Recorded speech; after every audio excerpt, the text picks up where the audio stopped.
Welcome to the Behind the Bits podcast. Your host, Scott Curtis, wants to learn everything he can about stand-up comedy and take you along for the ride. Scott and his guests talk serious about comedy in every episode. Behind the Bits will uncover knowledge from different perspectives on subjects such as writing and performing stand-up comedy, as well as booking shows and the comedy life. If you're thinking about becoming a stand-up comic, already in the comic game, or a comedy nerd, Behind the Bits is the show for you. Now, let's get Behind the Bits.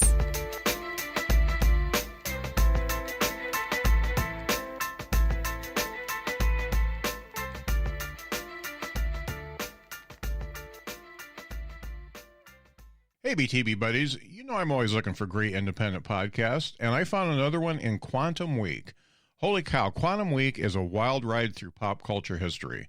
Chris and Matt team up and pick a random week in history and talk about the movies, music, and headlines that make that week unique. The Quantum Week guys talk about all the weeks. Do you know what was big on the week of June 28th, 1991? Well, it was A League of Their Own and Baby Got Back, so there you go. Going back in time with Chris and Matt is a lot of fun. Quantum Week just doesn't give you an audible list of the stuff going on in a particular week. Chris and Matt review movies like Top Gun, Mean Girls, and Beetlejuice, along with music by Katy Perry, Hootie and the Blowfish, and Drake. They also cover weeks in all the years. I've listened to episodes that cover weeks from 1969 to 2016. The big movie in 1969, by the way, was Midnight Cowboy. The banter between Chris and Matt is a lot of fun, and I like the way they don't agree on everything. Quantum Week is a great show to take you back to the week that means something to you, or to discover movies, music, and news you may have missed. Check out Quantum Week on all the podcast apps. It's a good one. My guest today is a stand-up comedian, author, and former co-host of the Emmy-nominated Star Talk with Dr. Neil deGrasse Tyson. She has performed for U.S. troops in the Middle East and has appeared on HBO, Lifetime, Comedy Central, and The View. She has a PhD in interdisciplinary studies and has a dry bar special. How many people can you say has that? And here's a little tidbit for you. She also wrote the pilot for the Chris Rock show. It's Leighann Lord. Hey How there. are you? I'm great. I want to clarify. I was one of a team of writers on the pilot of the Chris Rock show. Okay. So, oh my word! I don't want any angry phone calls or missed tweets or none of that. And Okay. that was so long ago. Yeah. And I didn't last long. I wasn't there past the pilot. So, yeah. Oh, that's great. This is kind of funny. I did want to tell the story of how I discovered you. This podcast is just a little over a year old. I'm like 2 episodes over a year old. And in 2019, I knew I was going to do the podcast. I was doing another podcast. I knew I was going to switch over to this one, but I was nowhere near ready. And I didn't have artwork or anything like that. I wanted to make sure I did it right. So I was doing all the due diligence and studying other podcasts and making sure I'm different and stuff like that. But at that time, I was getting obsessed with George Takei. The best way to, when you're obsessed with somebody, is to listen to podcasts, because that's where you get the real story. The TV stuff doesn't really work. And, you know, his story is just so compelling. I mean, with the internment camps, with how he was typecast as an actor for so long, and being gay at a time where, you know, it's not good now, but it was really bad when he was young. So I was searching out podcasts, and Star Talk had you and Neil deGrasse Tyson, and he introduced you, and I thought you were just so great on the show that I put your name in my notes and on my phone. Put it in there along with all my grocery lists, all the measurements for the stuff I'm doing in the house, and it just keeps going down. And right before I emailed you, I was cleaning up my notes. I've been through 2 phones, I think, since that note. Wow. Okay. And so I was cleaning up, and I was going, Leighann Lord. I'm like, I don't remember. So I had to look you up, and I'm like, oh yeah, it's that one. So I emailed you, and it's funny, I emailed you direct instead of using a publicist, because all the publicists are just shooting me down lately. So I'm glad you're here. Thank you for having me. Wow, I made the list, literally. Yeah. And survived 2 phones. That's a major deal there. So one of the things I wanted to get into you first, I mean, you've been doing comedy for 25 years, right? It's a little more now. Yeah, I started in 92. Yeah. Okay. Craziness. Now, during that time, you're doing all this education. I mean, you're doing your bachelor's and PhD and stuff like that. So what came first? I got my bachelor's before I started doing comedy, and the PhD totally honorary. That's okay. Yeah. Don't put me up against folks who struggled and did their dissertation and did work. I'm just, greedy. Okay. Well, hey, it's great to put on your credits. Yeah. Well, yes and no. It's like, because everybody's like, what does that have to do with comedy? Like, absolutely nothing. Yeah. And then it does not help for dating. It's like, nah, she's too smart. Oh. But the work of being a full-time comic, man, that's an education in and of itself, in my opinion, my humble opinion. Right. So what prompted you to get on the stage?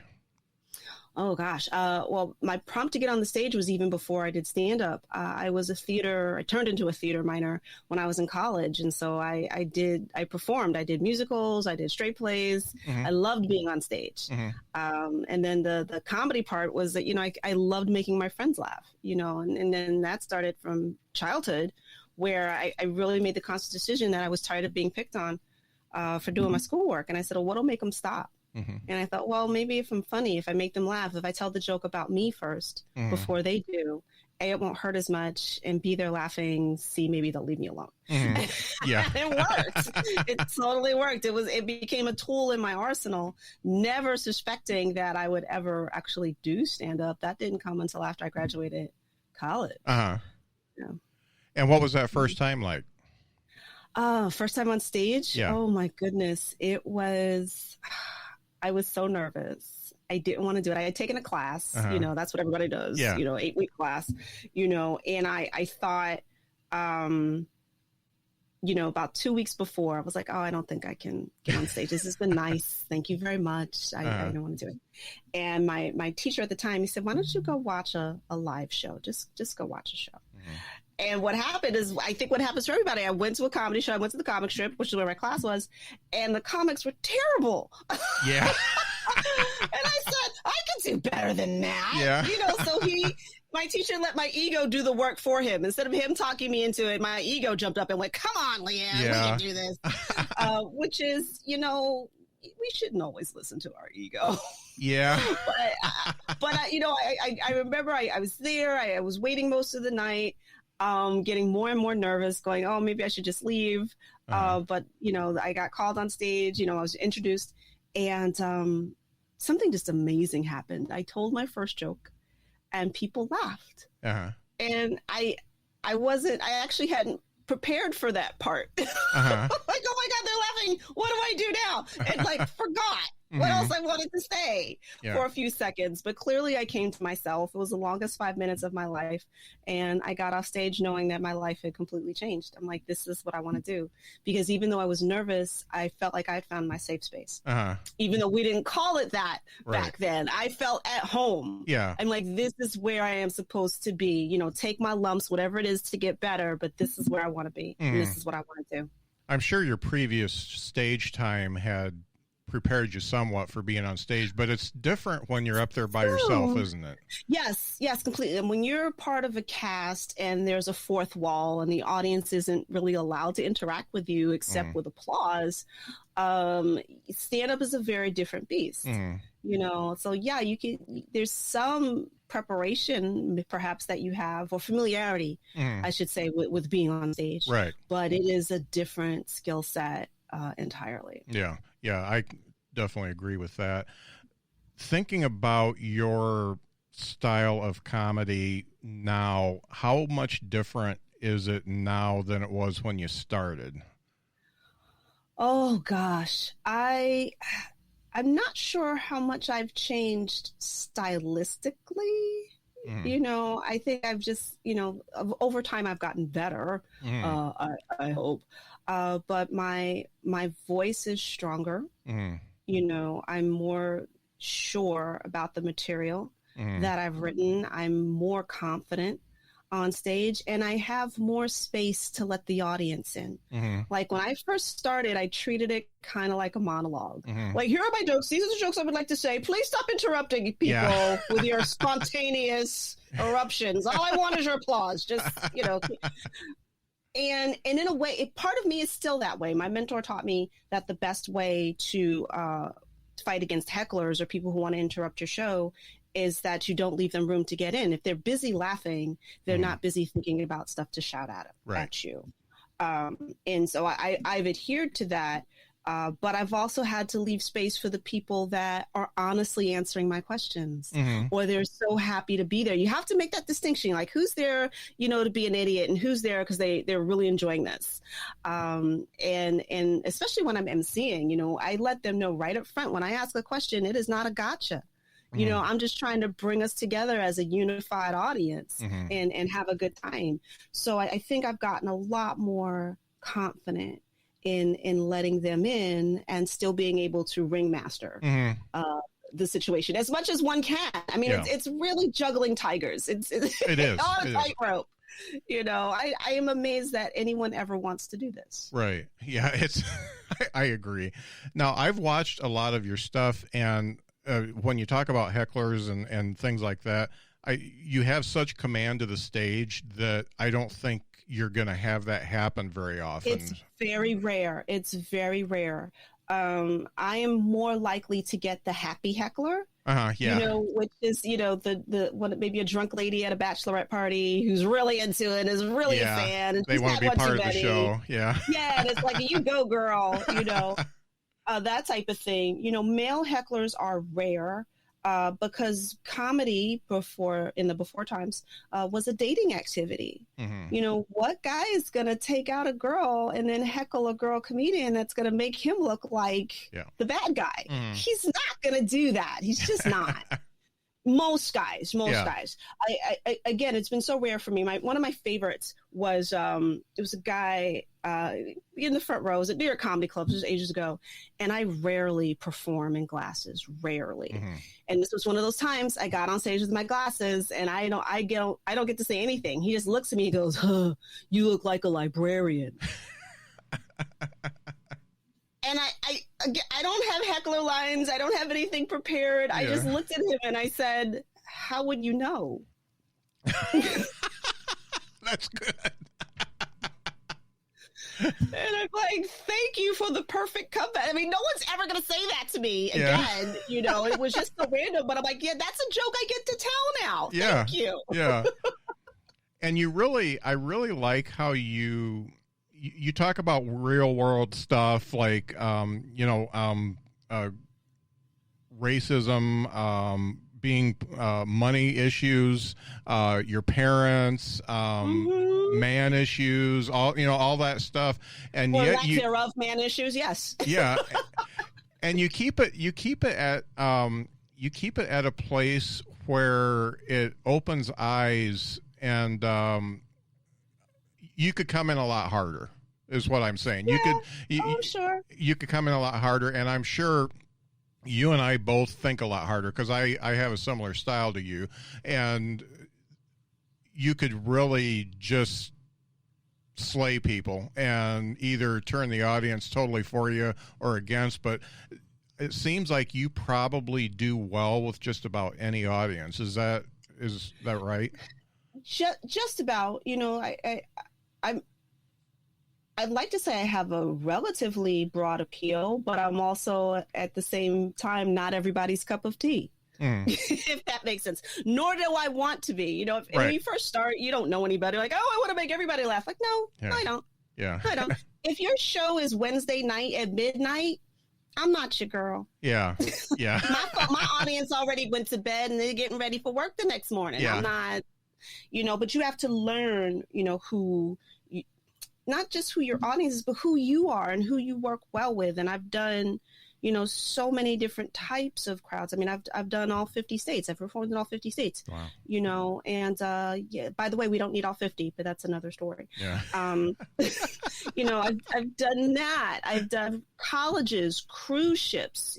Cruise ships are hard in the sense that you have your family show that they ask you to do, and then you have your late show, your R-rated show. And I always used to say I'm lowercase r. Lowercase r. Because my just learning who I am as a comic, a lot of the early opinions were that I would be a great TV comic, or I would get more work that way. And I also am reflexively, when I was coming up, I didn't like insult humor. I didn't like people who abused the audience. I'm like, this is counterproductive. People would come in and they're afraid to sit in the front row. I can't have people afraid to come see what I do. Right. Why are we spending so much energy chasing audiences out when what we want them to do is come in? Yeah. And so I was mindful of that. As a performer, this is not to judge anyone else's style. People do what they do and others like what they like. But I know it was something that I was conscious of. Like, no, I want people in the seats and I want them in the front row. Yeah. And I want them laughing. Right. Not being, I've seen people freeze up when I look at them and I say hi and they go, and I'm like, we're not doing that. Yeah. It's not that type of show. Right. Now, if you bring me nonsense, as a heckler, I could either finish my show or the next 30 minutes could be about your mom. Yeah. What are we doing? We could keep it nice and friendly, or we could take this outside. Yeah. No one ever thinks of me that way, but because I don't try to run my show that way. Right. I want everybody to have a good time. Everybody who's there. Yeah. To have a good time. Yeah. And and there is a difference, by the way, between the 8:00 show and the 10:00 show. Oh yeah, yes. Where if you saw one of those shows, it's like, oh, okay, she's coming in a little harder. Yeah, because they're a little drunker. Yeah. You adjust. You adjust. Yeah. I prefer the 8:00 show myself, but I've been to plenty of the 10:00s too, just because that's when I could get there. Yeah, listen, I've come to appreciate, the before times, the 10:00 show, because I remember the midnight shows, which is like, what are we doing here, everybody? Can't we just get a juggler? Yeah. Can't we just do that? Yeah. Who was the guy at the Comedy Store that did the late nights that was just so nuts? I don't remember his name, but they just used him all the time for the late nights. Yeah, no, I don't. I wasn't. I'm New York based, so I don't know who was at the store late. But it's like, yeah, that's the hour for high energy, louder comics, perhaps. And it doesn't hurt to juggle. Yep, it doesn't. Because what are we asking for? What kind of attention span are we asking for at midnight? Yeah. I'm not gonna say, has everyone read the syllabus before I start? Right. It's not going to work. Yeah, they read the beer bottle. That's all they read. Yeah. If that. Thinking about your influences, obviously you must have liked comedy in order to get into it. Who do you think your biggest influences were? Oh, man. I think early on for me, of course, George Carlin. Of course. Just because... similar work ethic, similar styles, similar ideals, perhaps, if I can be so bold. I feel like he made people laugh about really serious things that on the face of them might not have been funny, but he was able to do that and make people laugh. And then once you take that laugh and you have that cleansing breath, as I call it, it's like, that was funny, but that was actually serious. Maybe we can work on this now. Right. He epitomized to me the town crier, that person that said, hey, everybody, village is on fire. We should do something. Yeah. That's what comedy has done to me. That's great comedy to me. People have different, opinions. They like their slapstick or their silly humor, but humor that makes me laugh and think, that's sort of my wheelhouse. So I guess that's why I grew up liking Carlin. I also like, there's some, I won't say lesser known, but Marsha Warfield for sure. And if folks are unfamiliar with her, she was the bailiff, one of the bailiffs on Night Court. So I've actually approached her publicist and I haven't gotten anywhere yet. So if you know her, put in a word for me. Why don't you just hit her up on Facebook? Why are you calling her publicist? That's insane. No, well, seriously, because I reached out to her on Facebook. This was years ago, just to say how much of a fan I was, because she was one of the first Black women I saw, doing comedy on TV. And I was like, we can do that? Yeah. Because I didn't know anything about Moms Mabley. I was too young. Right. She's in her special, smoking a cigarette, not giving a damn. I was like, Mom, buy me some cigarettes. Like, yeah. I was like, what are you watching? It was just awesome. So I reached out to her to tell her what a fan I was. And, lo and behold, she's a fan of my work. And I'm like, oh, that's great. What? Yeah. Are you kidding? I'm mind blown. Like, how do you even know me? And yeah.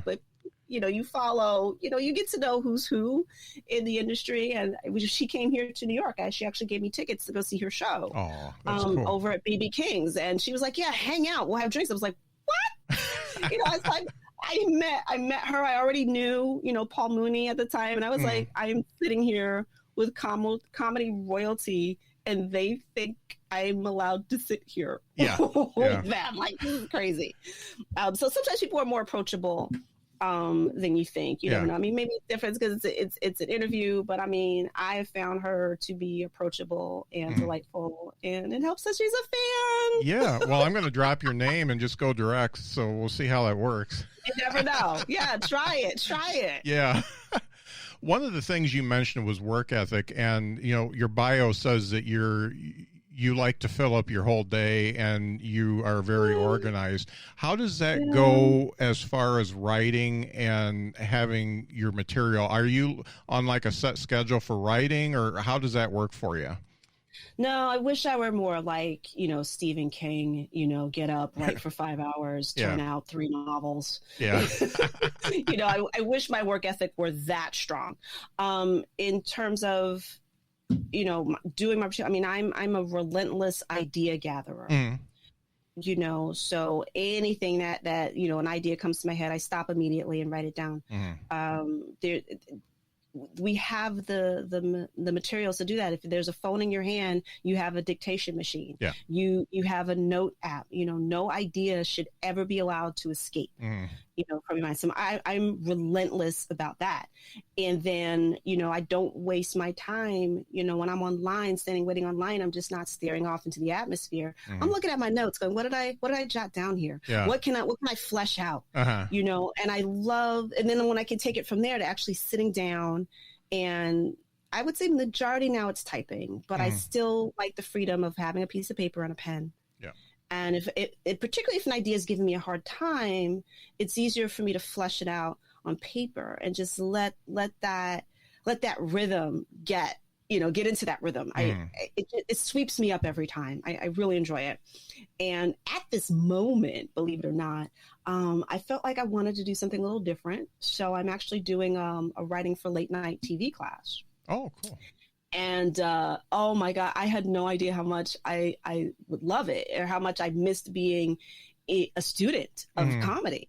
Because when you're out here doing it and grinding, you sometimes forget about the things that you need to do to, elevate your skills. Right. And so that's actually changed my work ethic recently. I'm up every day, combing through the news, what's happening, gathering ideas, to jot down and then come back and write later. And some of it might be suitable for late night. Some of it's just for me. And there's a difference. It's a really big difference between writing for yourself as a stand-up and then writing for someone else, writing in their voice. I finally think I'm at that point in my career where I have the ability to separate the two. But either way, it's building the muscles. It's building the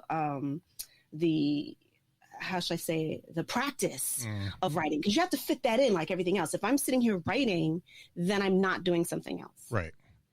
And if that's just binging Netflix, that's okay. Netflix is going to be there.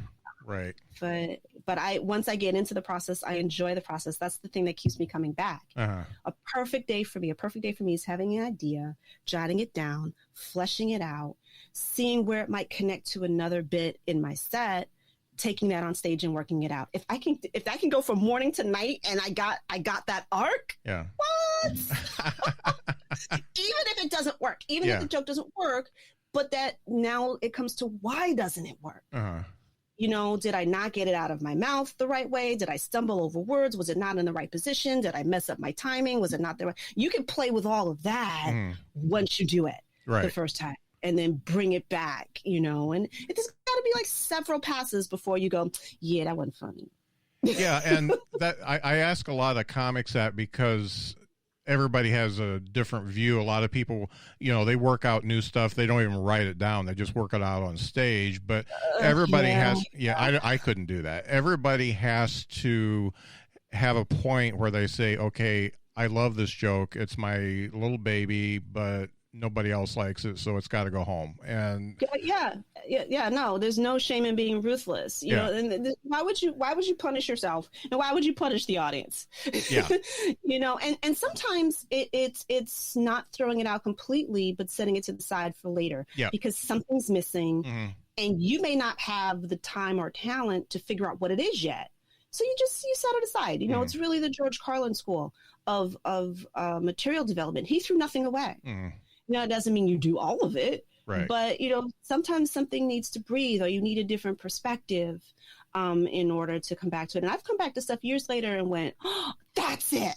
You know, I'm finally able to see something, or that's trash. Yeah. You know, and being able to say that it's okay. You should be writing and developing at such volume that to let one thing go is not going to sabotage your entire set. You know, at some point, the closer you're using now is not going to be the closer you use 5 years from now, maybe not even a year from now, you know, given the year that we've had, you know, so you can't get so attached to, a bit, especially if it's not working.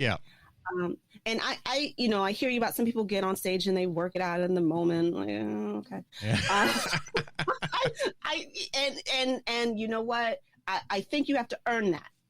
I think that's something you earn. And unfortunately, newbies come out and they think, oh, I saw so-and-so, you know, just, you know, riff for 20 minutes. So-and-so was Chris Rock. Okay, who has unlimited access to stage time. You have to be a little bit more focused with your time. As do all of us. I mean, I like to prepare, you know, ahead of time. And I think the preparation is what allows me to then discover things in the moment. There are things, you know, trying to get a joke out or doing something new where it'll just come out of my mouth in a way that I never could have written it. You know, like, now that's gold to me, but only true gold if you've recorded it. You know, like when a comic on stage says, oh my God, could somebody write that down? They're serious. Because they forgot to turn their phone on. And it's like, come on, come on. But I also want to add, for the I do New Jersey, it's really hard for me to just throw my babies out there. Just, you know, okay, first joke's out of my mouth, brand new. I like to sandwich them in between more experienced jokes.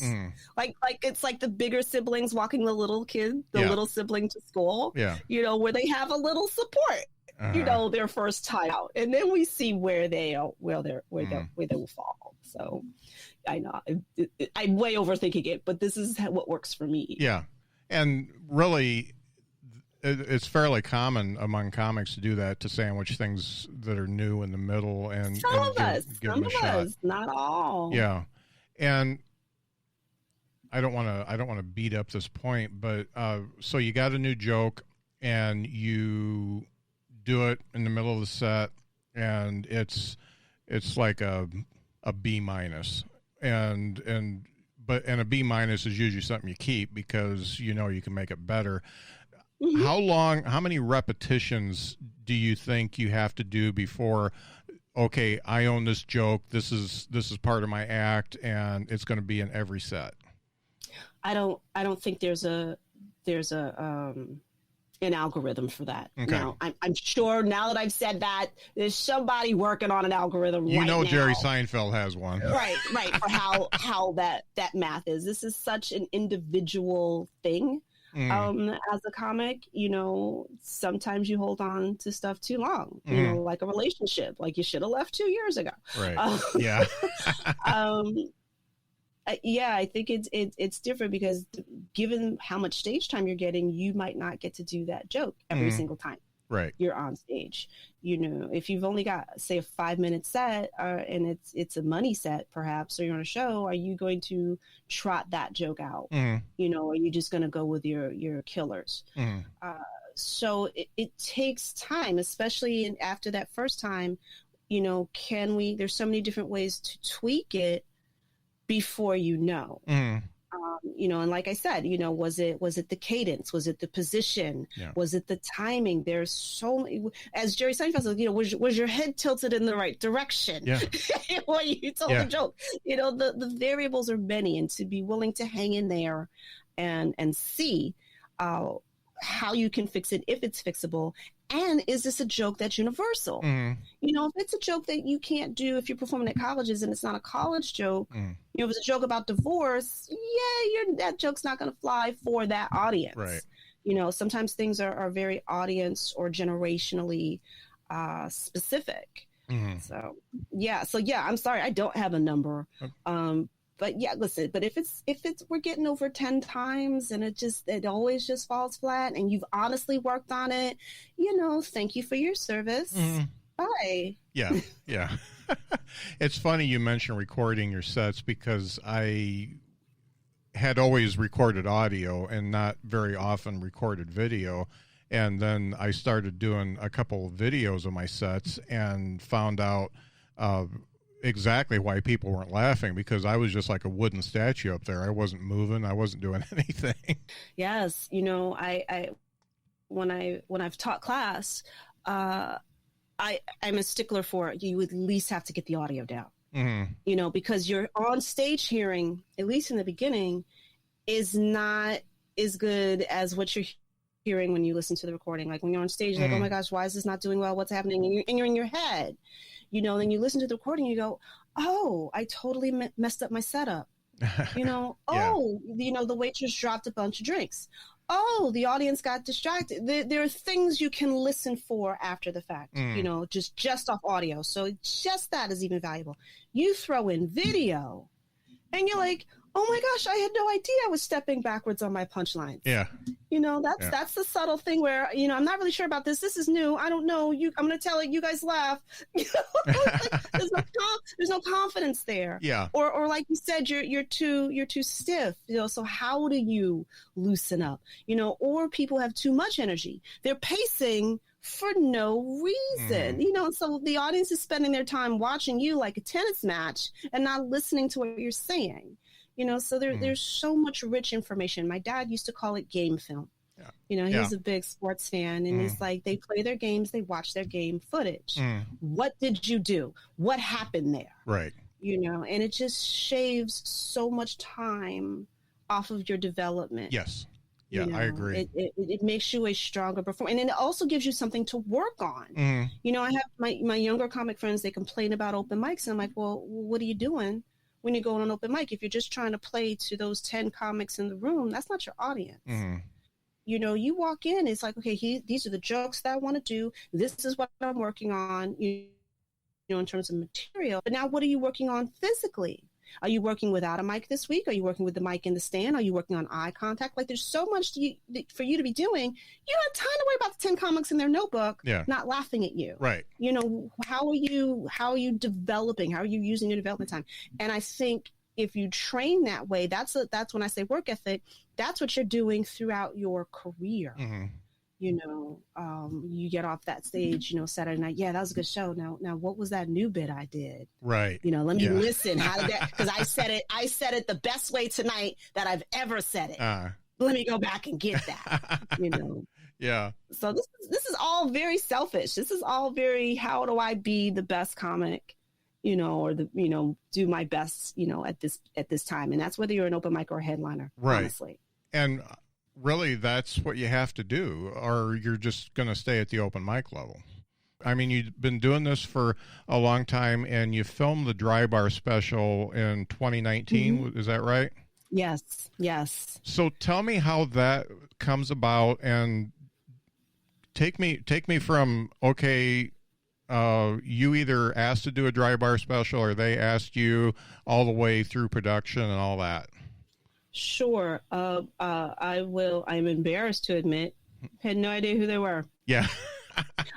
Nah, not a clue, you know. And here's what's funny: I would see clips of my friends, you know, they do the like little 10-second, 30-second clips, and I'm like, oh, that's great. But my mind didn't go past into, you know, actually connecting. This is Dry Bar. This is their brand. So yeah, I have no idea what I was thinking. So I get a call. I guess it was October. From Tony Camacho. He goes, hey, Leighann, can I submit you for Dry Bar? And all I heard was submit, you know, comedy, you know, opportunity. You know, we're sort of, most of your career, you're trained to say yes to everything, you know, until you get to the point where you go, oh, I shouldn't have said yes to that, you know, but that comes in time. In the beginning, and for most of your career, you're just like, yes, yes, yes, so you can get on stage. And yes, it sounded like an opportunity. Had no idea what I was saying yes to. Yeah. A week later, he calls me back. So, okay, yeah, you're in. You got to fly to Provo, Utah. And I'm like, whoa, what? What are you talking about? And so he slowed down. He explained it to me, and I'm like, and I gotta go when? I didn't even have a full month technically to prepare, and then I had to remind myself, no, I've been preparing my entire career. Let's not get crazy. I'm not starting from scratch. What I didn't have was a lot of run around the city time. You know, to sort of put together the set that I wanted. But I did it. You know, you reach out, you let people know what you're doing. And it was funny, the more people I told, I was like, oh, yeah, I got picked to do Dry Bar. Can I do a spot on your? They're like, you got picked to do Dry Bar? Oh, my gosh. And I was like, this is exciting? Yeah. I had no idea until I'm asking for spots. Yeah. You know, and so a lot of people were proud and accommodating. And I thought it was a 15-minute set. Oh, okay. I get there. Yeah, I get there that day. You know, I fly in that day, do the shows that night. It's like, oh, I don't think I could do that anymore. I need to get in a day before now. But that day, so I go in, we're picking outfits, we're doing the run through, and that's what I hear. I'm like, oh, it's a 25-minute set. Literally, my comedy brain went, okay, no nap then. Yeah. That's all that means. It's like I'm not getting a post travel nap. So I just spent to, you know, put it, and which for me was actually okay, because I'm one of those people, you tell me how long a set is supposed to be and I over prepare. So if it's a 10-minute set, I've usually got 15 minutes of material that I've had to hack away. And I do that consistently. So I just knew I had to go back in and just put in all the things I thought I had to shave out for time. And so I get there that night. And by the way, just to take a step back, one of the things I learned in the process, and one of the reasons I got submitted, is that the Dry Bar brand is clean comedy. Yeah. You know, that's their wheelhouse, but not just clean, Provo clean. Yeah. You know, squeaky Provo, clean. Utah clean. And I've been perceived as clean my entire career. I'm not. But because I strategically use, shall we say, the salty words, because they're accurately used in the right place, in the right time, and the right number of times, people don't hear it when I use it. Yeah, you know, you don't use it as punctuation. No, it's you know, I'm from the Robert Klein school of profanity. You know, it's like a seasoning. You if you overuse it, you've ruined the meal. Yeah. Just the right amount, the meal is delicious. Yeah. You know, that's to me profanity and even subject matter. So even that, knowing that I'm perceived as relatively clean or mostly clean, you know, their criteria made me go, I don't know if I can do this, you guys. I mean, just to give you a very specific example, you're not allowed to say, oh my God. Oh. Right. Now, for most of us, that's just a random utterance going in between jokes or as a response to something you've said. For them, it is literally said in the praise of God, you know, for worship. And so to say it when you don't mean that is considered disrespectful. Yeah. But they know their brand, and so if you get picked to the show, you know, they think you already fit, but they also want you to win. Yeah. And so they send along their guidelines. They send you a video of what is expected and accepted and what's not. You know, I don't think as a performer, we're used to being told, hey, don't joke about this 5 minutes before the show starts. You know, I did a school, and 5 minutes before I go on, they said, yeah, could you not talk about religion and date rape? And now that is all I want to talk about. Yeah. Even though I don't have any jokes about that. Yeah. I'm sitting there 2 minutes writing new material. I mean, it's just this weird response that you have as a comic or as a human being, because humans are like that. You tell us no, and that's the thing we want to poke and touch. You know, so going from having that situation to going, no, here's all our guidelines in advance. And at any point, you if you really don't think you could do it, you know, I say no. You know, don't make it a difficult situation for yourself and for them. And this is whether it's a TV show or a gig. You know, if they're paying you money, you know, and they're calling you in, you're supposed to be a pro and go, okay, yes, I can do this, or no, I can't. So, you know, I flew out there. They treat you like gold. I mean, and it's beautiful. I wish I had a chance to stay longer. Yeah. You know, to just, you know, take it all in and enjoy it. Because the little I saw was just absolutely beautiful. Take in God's country. Well, yeah. And depending on which God, you know, because I'm like, I think Thor would like a piece of this. This is nice. You know, till Loki gets there and then it's done for. But yeah, they treated me very well. The audiences, just primo, just so good. I noticed that. I watched it today, and I thought they really reacted well. Oh, they were so good. You know, and also, I feel it also helps that I was dressed nice. I came dressed, you know, loaded for bear. You know, and I've always been that way. Not necessarily it's always sequins, but, you know, my theory is, okay, if you don't get the jokes, you'll like the outfit. You know, you're going to be entertained on many levels here. And if it's not the outfit, then the sparklies in the outfit will distract you. Right. From any jokes you don't like. But it was weird to be in a club that didn't serve alcohol. It only served candy. And I was like, wow, that's different. Like, they are really serious. They're really committed, but they are also, you know, they know their brand and they treat the comics well. Yeah. You know, I had no argument. And again, I forget I have to explain to people. They're like, oh my God, there are people in the audience. Did you just tape this? And like, whoa, slow down. This was from the before times. This was 2019 when we could gather as a people. And then the decade of 2020 happened. So I feel like I taped this special 11 years ago. Yeah. And it's just getting released. I hear that. Yeah, for sure. Now. And I'm actually glad, because it feels like 2020 is just new. It's a new feeling. It's a good time to have something like this to promote, you know, going forward. It's a good time. And you've got, as far as I can see from Dry Bar, and I've had a few people that have done specials on the podcast, it's a one and done take, and does it go out with no edits or? No. They are belt and suspenders people. Okay. We taped that show twice. Oh, okay.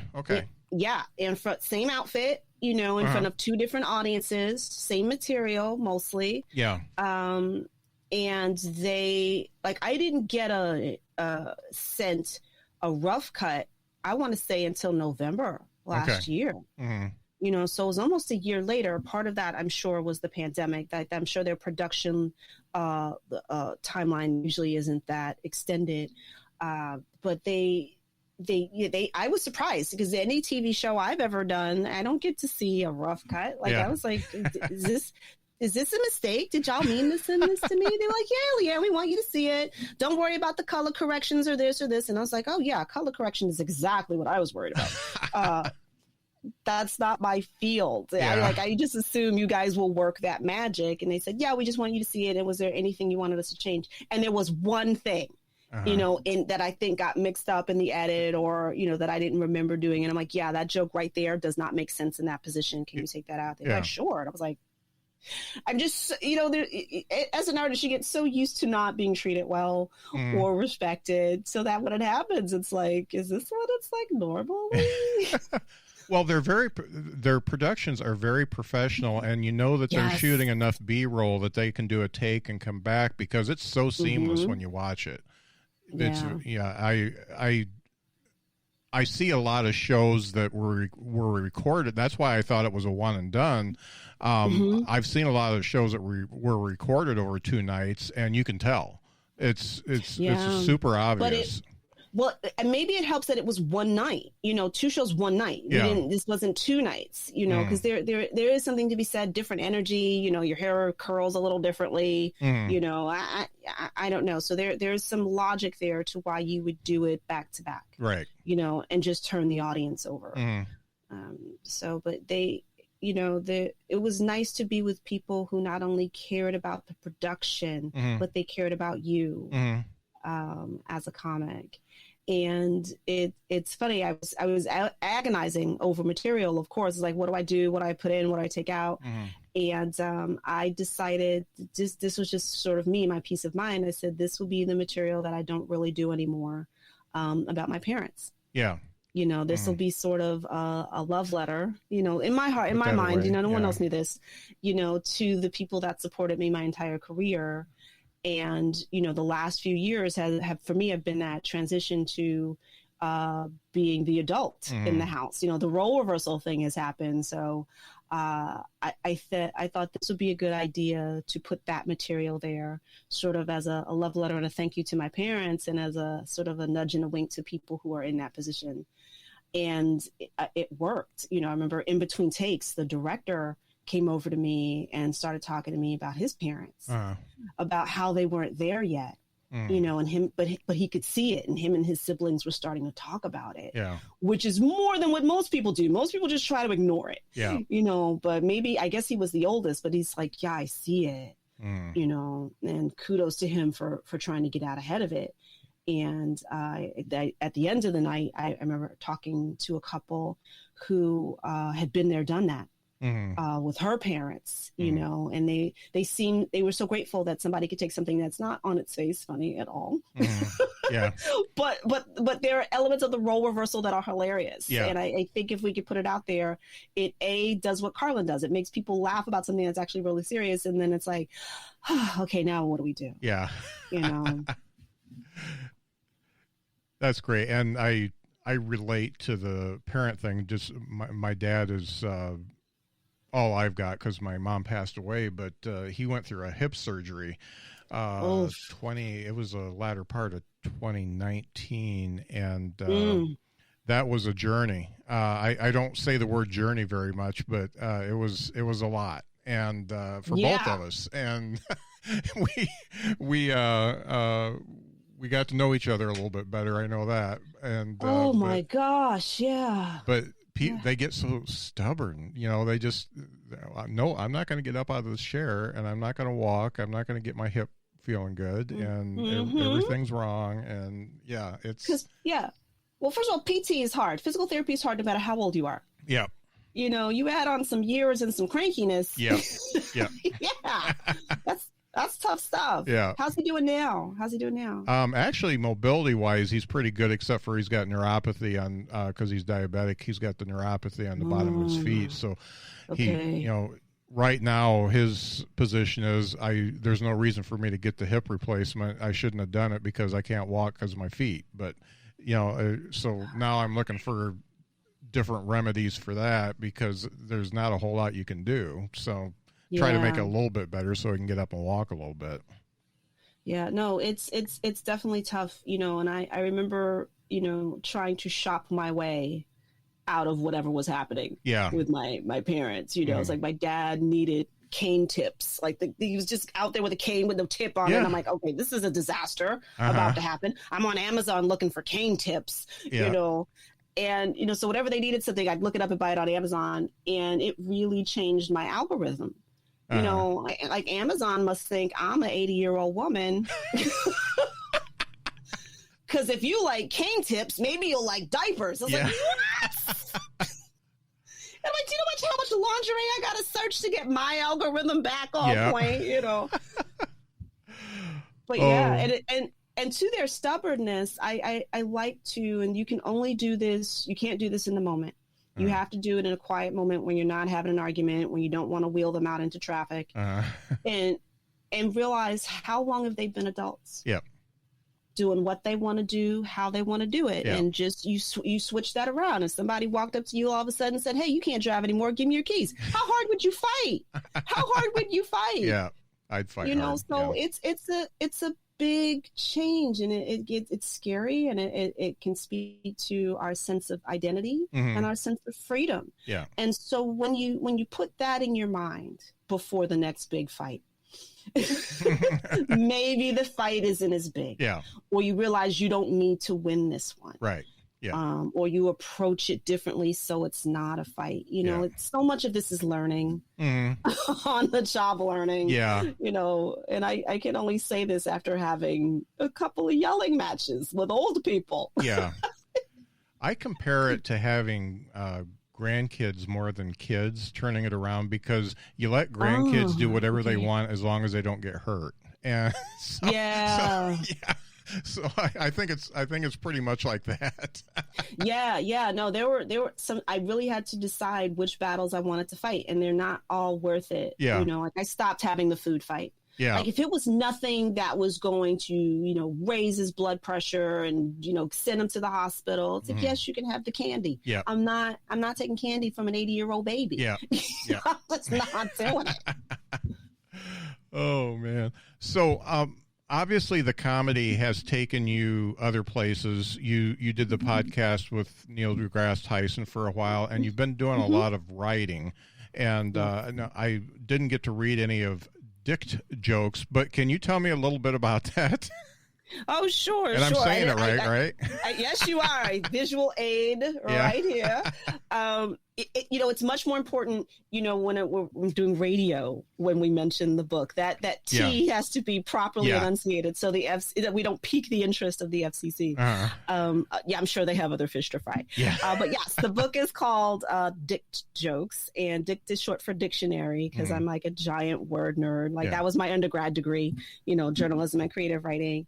And I've kind of always had the idea throughout my life that words would be more fun if they meant what they sound like. Yeah. You know, because I had those parents that were like, sound it out, you know, get up and get the dictionary. That's back when you had to actually physically get up and get the dictionary. And like, it was just easier for me to sit there and read my book and go, okay, this word sounds like what I think means what I think it sounds like. You know, so like during my shows, I tell people, I said, you know, the example is grammatology sounds like the study of grandmothers. Yeah. You know, or histrionics sounds like the history of ebonics. Yeah. Or elixir sounds like how British men give oral sex. Yeah. It's just a silly little book, you know. It's a silly little coffee table book, but I think we need silly little books. You know, I agree. I would love it when, because I would sell these after my shows, and people would come by, they say, can I take a look? And I said, sure. They pick up the book. I would love it when they would just flip the book and then start giggling. Yeah. And I'm like, there you go. Yeah.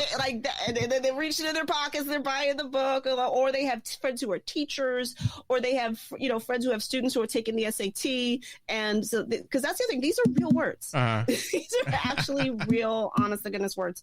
And so the sale, you know, is that, it's my funny definition. But you actually get the real definition of the word, and it's part of speech. So you can fool around and accidentally learn stuff. Yeah. But it's not how I sell it. It's not how I sell it. Just have some fun. Yeah. You know, just take it with you. It's a bathroom book. You take it in, you start laughing, things move along. Yeah. You know. So I loved it, doing it at my shows, and you know, it's, of course, they're on Amazon. I have volumes 1 and 2 of this book on Amazon. So that's great. If you're a word nerd, by all means. Yeah, I am. I'm a big vocab nut, and along with that, the People with Parents podcast. This goes into you taking care of mom and dad right now. Yeah, and I'm sorry, go ahead. No. They started the podcast, People with Parents, and it actually came out of the frustration of not understanding what was happening, you know, to them and our relationship. And even before that, I started talking about it on stage because it was just taking a bigger, you know, space in my life, and it was like, what is happening? Mm-hmm. And, you know, as comics, you know, depending on the type of comic you are, you process your life through your art and you tell jokes on stage. And I started having people come up to me, you know, tell me about their mom, their father-in-law, their aunt, you know, and I thought it would be a generational thing, but no, I had young people too, because they have grandparents. Yeah. You know, or they have, you know, they were, their parents had them late in life, so they had older parents. And so I had no idea how many people were struggling with this, because we don't talk about it. And I started the podcast out of just, I needed that outlet that wasn't always stand-up, because some of this stuff just wasn't flat out funny. Right. You know, and it was really my way of reaching out and looking for help. Mm-hmm. And I found out, wow, there's an entire, you know, huge community of people who are laboring with, you know, what it means to take care of an elderly loved one, or a loved one who is unwell. And how do you manage that? And, you know, there's some interviews, but most of these turned out to just be, you know, funny little poignant stories that would happen between me and my dad. Like one of my most popular series of episodes is when, how do you set the thermostat in a multi-generational home? Yeah. You know, and I woke up one night, middle of the night, it's July, and my dad had the heat on. Yeah. Because the old man was always cold. You know, he's wearing layers, he's wearing long johns, he's wearing all of it, and he's still cold. I woke up in a sweat going, oh my God, is this menopause? Like, did it start? What's happening? You know, and at the time the thermostat was we have a 2-family house. The thermostat was in his part of the house. And, you know, so I'm going down there, setting it back to normal and looking at him going, don't you touch that thermostat. It's his house. Yeah. I'm telling him not to touch the thermostat in his house. And it got so bad that I paid to have that thermostat taken out. I put in a new one that I could control with my phone, and then I locked it out. Oh, okay. And then I had the nerve to go off and perform at a conference. I get to the conference, everybody's like, yeah, hey, Leighann, how you doing? So what's going on with the thermostat? Yeah. Like, I have no idea how many people were like into this little urban Shady Pines drama of me, my dad, and this thermostat. But it hits home for so many people, because how do you regulate the temperature in a multi-generational home? It's a real question for some people. Yeah. Who gets to be comfortable? Oh, yeah. No, so yes, it has been, that's how the podcast started. It's been therapeutic for me to just get these stories out, and it's been helpful for some people to know that they're not alone on this journey, because there's some real hard stories out there of what people are dealing with. Yeah. And I found that the humor part, you know, bringing it on stage is one type of therapy, and then actually talking it out as it is the other. And really, if you don't do both, you're not tackling all of it. The humor part gets you more able to talk about the serious part, I think. Yeah, I think so. You know, one of the most interesting comments I've ever had about the podcast, someone mentioned to me, they said when they see it pop up in their feed, they're like, yay! Oh. Yeah. Yeah. They know they're going to laugh, but they're also going to feel. Yeah. There's going to be some feelings there that, you know, might not be comfortable to feel on the commute to work when you're crying on the train. Yeah. You know, but I take that as a compliment, you know, to be able to move people in that way. Right. So we're going to get down to the last question. I like to ask everybody this in a little bit different way, but the best part of being in comedy is all the comedians you meet, and they come into your life. And the worst part of comedy is all the comedians you meet, and they come into your life. No argument from me. Yeah. So I like to ask, what's the best and worst pieces of advice that you got coming up? Oh, the worst piece of advice I got coming up, again, women were told back in the day not to dress too sexy on stage, because, you know, a woman in the audience might think you want her man. Yeah. What? Yeah, and you know what? And I believe that. You look at really early footage of me. There's not a ton out there, but I'm wearing hats and boxy jackets, and I'm not a girl. Don't look at me. It's ridiculous. But I finally had to get comfortable in myself, in my skin, and realize it's got nothing to do with the audience. It's how I feel when I get on stage. Right. And so I actually joke about it now. They say don't dress too sexy on stage. A woman in the audience might think you want her man. And I look at the audience and I'm like, ladies, rest easy. I got Netflix and batteries. Yeah. I think the best advice, and it's hard to narrow it down because I've gotten such good advice from so many people. You have to be willing to listen, though, and take it in. But the best direct advice I got was from Bobby Collins. Okay. I've opened for him many times, at various clubs. And he said, you have to let them love you. Mm-hmm. Don't be so guarded on stage. And so he says, like, they want to love you. People are coming to comedy shows. Most of them, some people got some issues. Most people want that connection. That's why they're watching it live. They're not home watching it on YouTube. So he goes, open that up and let them in and let them love you.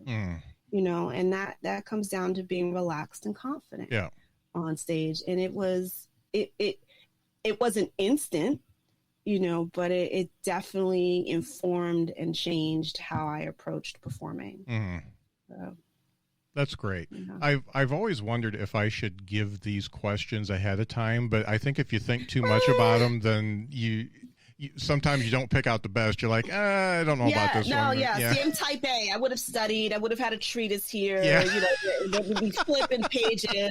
So section 72. Diagrams and we're sharing screens. It's not. Oh, that's great. So let's get into where we can find you and what you're working on now. So, sure. Go. The best place to find me, the access point to all things me, is my website, which is veryfunnylady.com, because people can spell that after they've had their 2-drink minimum. Unlike my name, no matter how much they like me, where does the G go? I mean, it's sad. So veryfunnylady.com is how to find me, and that'll get you to my Twitter, my IG, my Instagram, my Facebook. I'm really trying to have people subscribe to my YouTube channel, which is Leighann Lord Comedy, because we've been trying to get more videos up there, and there's already a ton of content there that I think people will enjoy. In terms of what I'm working on now, I am continuing to do the podcast. I've happily transitioned from doing live in-person shows to doing virtual shows because this is where we are now. Yeah. And I had no idea that I would enjoy it so much. I spent the first, 20 plus years of my career leaving my house to do comedy. Now I'm like, you want me to leave my house to do comedy? Yeah. And so building that skill set and doing those shows has been more fun than I expected. Yeah. So I don't know how much longer this will go, but I don't feel as horrible as I felt last year when everything shut down at first. So I'm enjoying building that audience and that skill set in my square. So to speak. It's different, isn't it? And it is. Yes. I don't take to it very well, but I still do it, and I find that I do much better because I don't do much crowd work when I'm on a IRL stage, but in a Zoom room I do a lot of crowd work, and that brings them in, and then they listen to the rest. So and I always give the host a bunch of crap too. So that always helps too. So, it's different, and it's different, and it's not that much different from the real world. Right. When you first started comedy, that was awkward, that was weird. What'd you do? You went to open mics, you got better. What do you do for Zoom shows or online shows? You do them. Yeah. You do, and then you do more of them. Stop making it complicated, everybody. How do I MC a show? The same way you did in real life. You explain to the audience what's about to happen, what's expected of them, what we would like. Unmute your mics, turn your camera on. Make sure you don't have any background noise. You let them know as the MC what's expected of them, and then you go and introduce everybody like they're your best friend. Yeah. And you make it feel like a cohesive experience. Same job. Yeah. Everybody, same job. Yeah. Yeah, it's different. I've had a lot of fun doing it, and my first few were just absolutely awful, and they were recorded. So yeah. Oh no. Do you stand up or sit down? I prefer to stand, but man, if I'm closing, my feet after an hour are like, we don't like this. Yeah. So, because it's just been hard. So I try to do best of both worlds. Yeah. You know, like I let them know the comments in the beginning. I was like, listen, you guys, I'm here. I'm listening because I like supporting the show. I think it's important. And then I sort of mosey back to my area where I'm standing for my show. But I think it's a better energy. I shouldn't say better. It's a stand-up energy. Now, if you have to sit, that's fine. Yeah. I get it, but I like standing. I've stood my entire career. Yeah. And I feel more in show mode when I'm standing. I feel absolutely the same. And that's why I've got this going on. I've got the mic and the stand and everything. So it just works different better energy. for me. The only problem is I'm 6'5", so getting the camera at the right place is really hard. Yeah, that positioning, like my pre-show tech is like, okay, I'm moving the stand and the mic and the light, and I've become my own producer. Yeah. So yeah, it's a lot, and I'm 5'7". Yeah. Well, this has been great. I really appreciate you talking to me, Leighann, after you've been on my phone for about a year and a half. So wow. I appreciate it. Thank you so much for inviting me to do this, man. I love talking about myself. No. I mean, I love talking about comedy, man. Yeah. This is my heart. Yeah. So I appreciate it. This has been great. And folks, make sure to go to veryfunnylady.com. And all the links will be in the show notes. That'll make it easy. Thanks for watching. A few of you watched, and thanks for listening.